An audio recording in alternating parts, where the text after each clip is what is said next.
Title: At my sixth son's birthday, when all the guests were gathered, I played a cute family video clip I made. The last slide was a contract. 6 years ago, during my wife's IVF, her mother paid a doctor $50,000 to switch my DNA with her new boyfriend's. Start.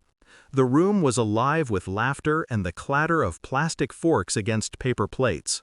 My 6-year-old ran in circles, balloons tangled in his tiny fingers, oblivious to the storm I had been nursing for 6 long years. I cued the video. The screen flickered to life. Scenes of our family, me, my wife, my sons, birthdays past, lazy Sundays in the park. Cute, warm, innocent. The guests oohed and awed. My own heart kept a steady beat, calm, calculated. The final slide appeared, a document, a contract. A ripple ran through the room, confused murmurs. My dad's face tightened, then he rose, voice cracking with barely concealed scorn. "It's no secret," he said. "Everyone knew. Look at you. It's forbidden to play with such weak genes." I smiled faintly, turning my gaze across the room. Each face froze mid-bite, mid-laugh. I let the pause stretch. Then I said, softly, almost kindly, "Really?" 6 years ago, my life had split in two. IVF. The hope for a child that was mine, biologically mine.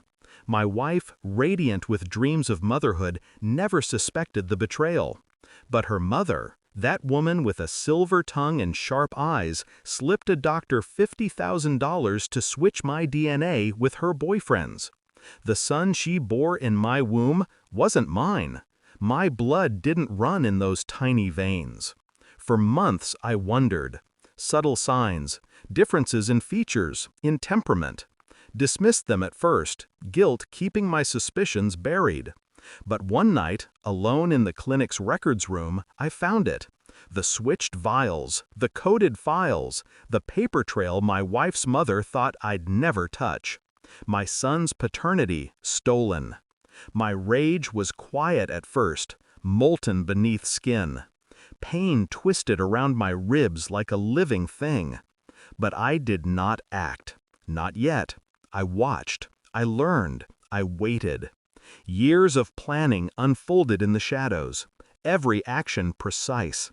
Surveillance tapes, financial records, private investigators. I knew who would crumble first, who would fight, who would deny. I collected every bit of ammunition, medical records, bank statements, witness testimony. Each document a knife, each picture a scalpel. My revenge had to be clean, surgical, undeniable. And the stage? My son's birthday. A room full of family, a child blissfully unaware of the poison that ran through the adults he trusted. The perfect theater. I started small. The video, the memories. Everyone relaxed. Nostalgia dulled suspicion. Then, the slide with the contract. Proof. My son's true paternity. My silent triumph displayed on a screen. Eyes darted. My wife's mouth opened, closed, opened again. My father-in-law's jaw locked. But my dad, oh my dad, he gave them away. The laughter of mockery, the cold truth. "It's no secret," he spat, and I let it land. Then I revealed my trump card. I had secured full legal custody in case of any resistance, financial leverage in case of defiance. I had traced every lie, every manipulation. The contract spelled it out: admissions, acknowledgments, restitution. And, the kicker, a clause that ensured the truth could never be hidden again. They broke. My wife's knees buckled. Her mother's face drained of color. The silver tongue now useless, muttering incoherently. My father-in-law's hands shook. The man who had mocked my genes, threatened my child's legitimacy, was powerless. And all the while, my son clapped at the video, giggling, unaware that the world had just shifted around him.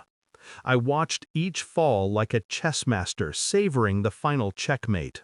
There were no screams, no chaos, just the quiet, horrifying understanding settling over them.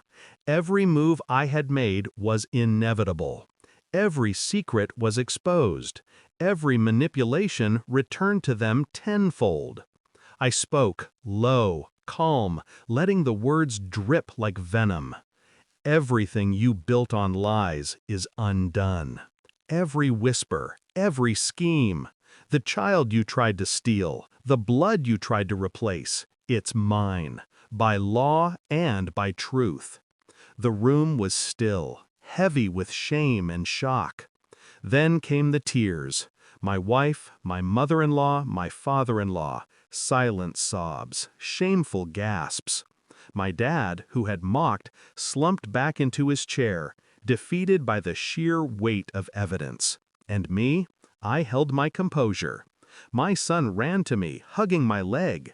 I lifted him, feeling the warmth of genuine blood, unbroken trust. That moment, the real, untainted bond was worth every second of patience, every careful calculation, every hidden move over the years. Revenge, I realized, isn't fireworks. It's quiet, inevitable, a force that moves like gravity. You don't shout, you don't rage, you wait, and when the time is right, you let the truth drop into the room like a hammer. I looked at the ruins of their pride, their faces etched with regret and disbelief, and I felt no malice, only justice, only the power of knowing, finally, that I had reclaimed what was mine. My son, my family, my blood. They had tried to manipulate, to steal, to define me by someone else's weakness. I had risen above it, silent, patient, unstoppable. I knelt, embraced my child, and whispered to him, "No one can take you from me, not ever." And that was the end. Not with shouting, not with violence, but with undeniable truth. Cold, sharp, satisfying. I had lost nothing. They had lost everything.